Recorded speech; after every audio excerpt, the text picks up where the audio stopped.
Boche Gold and Diamonds. Buy now, pay later.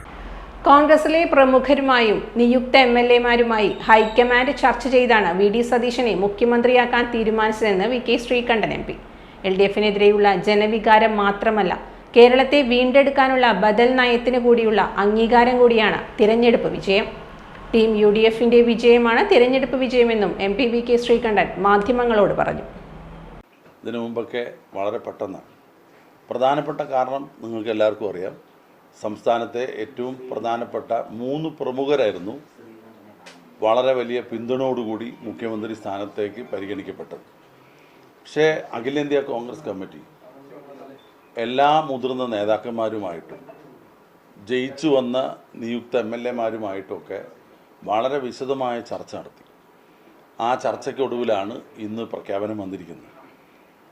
3 പ്രമുഖ കോൺഗ്രസ് നേതാക്കളെ മുഖ്യമന്ത്രി സ്ഥാനത്തേക്ക് പരിഗണിച്ചതിൽ നിന്നാണ് സതീശനെ മുഖ്യമന്ത്രി സ്ഥാനത്തേക്ക് പരിഗണിച്ചത്. തിരഞ്ഞെടുപ്പിന് മാസങ്ങൾക്ക് മുമ്പേ സാമ്പത്തികമായും സാമൂഹ്യമായും തകർന്ന കേരളത്തെ വീണ്ടെടുക്കാൻ വി.ഡി. സതീശൻ കേരളത്തിൽ പുതുയുഗ യാത്ര നടത്തി.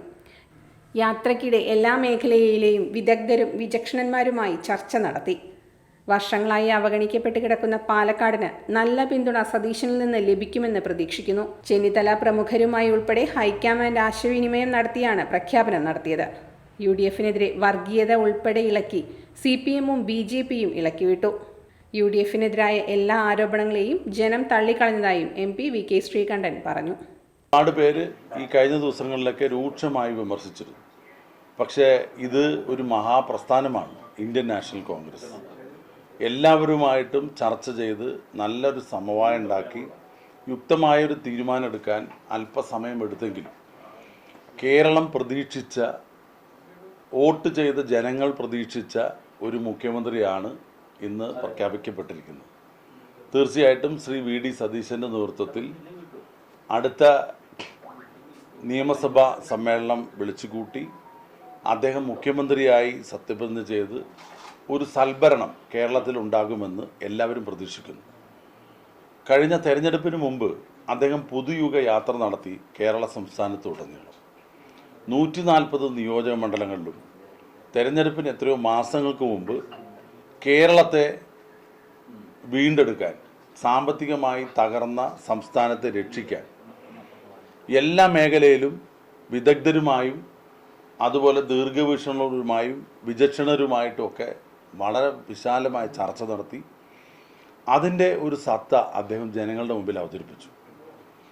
ആ ഒരു പുതുയുഗ യാത്ര കേരളത്തെ തകർച്ചയിൽ നിന്നും രക്ഷിക്കാനാണ്. സാമ്പത്തികമായി അരാജകത്വമാണ്, സാമൂഹ്യമായിട്ടുള്ള ഭീതിജനകമായ സാഹചര്യമാണ്, തൊഴിലില്ലാതെ വിദ്യാഭ്യാസവും ആരോഗ്യവും ആ മേഖലയെല്ലാം വല്ലാത്തൊരു പരിതാപകരമായ അവസ്ഥയിൽ എങ്ങനെ കേരളത്തെ രക്ഷിക്കും?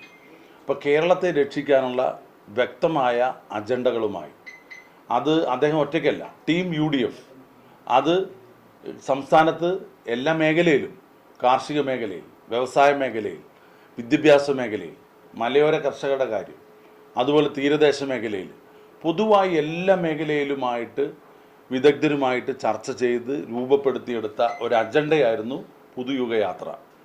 കേരളത്തിലെ ജനങ്ങൾ കഴിഞ്ഞ 10 വർഷത്തെ ജനദ്രോഹ ഭരണത്തിൽ നിന്നും പിണറായി സർക്കാരിൽ നിന്നും മോചിതമാകണമെന്ന് ആഗ്രഹിക്കുമ്പോൾ ഒപ്പം തന്നെ ഇനി വരുന്ന സർക്കാർ എന്തു ചെയ്യും ഈ പരിതാപകരമായ അവസ്ഥയിൽ എന്നുള്ള ചോദ്യമാണ് ഉയർത്തിയിരുന്നത്.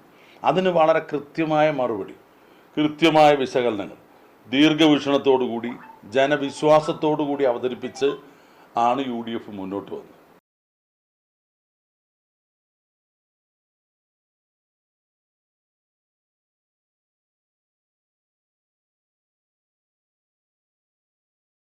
Time Kids Preschool, Mannur Road, Vaniyamkulam. Dot View News. കാഴ്ചകളാണ് ലോകം, കണ്ടു തുടങ്ങുക.